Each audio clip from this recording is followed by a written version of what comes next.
Stapler machine দিয়ে খতনা করলাম। উনি একজন সনাতন ধর্মের মানুষ। আমরা ওনার চেহারা দেখাচ্ছি না।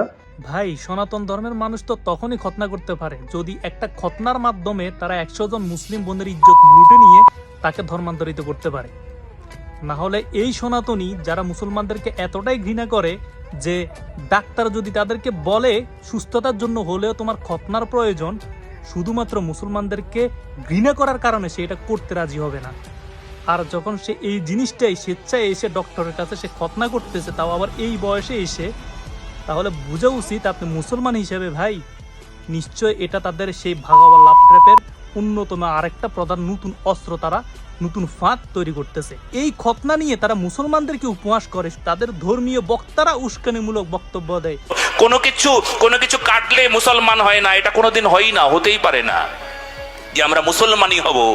আর সেই সনাতনীরা হঠাৎ করে এসে ডাক্তারের কাছে এসে খতনার মতো একটা বিষয়কে তারা এত সহজে গ্রহণ করে নিবে। আপনি মুসলমান হিসেবে কিভাবে বিশ্বাস করেন? আমার বক্তব্যটা, আপনার কথাগুলো আপনারা লিখে রাখুন ভাই। একজন সনাতনী তখনই ভাই খতনা করতে পারে যদি না মুসলিম বোনদেরকে তারা ফাঁদে ফেলতে পারে। আলহামদুলিল্লাহ, মাশাআল্লাহ, সুবহানাল্লাহ, জাযাকাল্লাহ, এগুলো বলে তো মুসলমান বোনদেরকে পটাইতো। তুমি যদি আমাকে বিয়ে করো আমি মুসলমান হয়ে যাব। এখন ওপেন সিক্রেট এগুলো দিয়ে আর মুসলমান বোনদেরকে খুব একটা কনভিন্স করা যাচ্ছে না। তাই যদি মেশিনটাই চেঞ্জ করে দেওয়া যায় তাহলে তো ভাই একদম proof, fake national ID card দেখিয়ে বলতো যে দেখো আমি মুসলিম।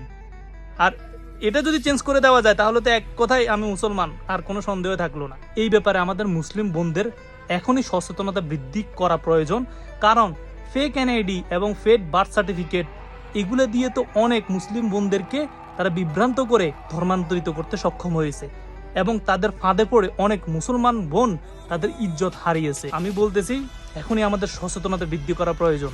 এটা হিন্দুদের একটা ট্র্যাপ ছাড়া আর কিছুই নয়।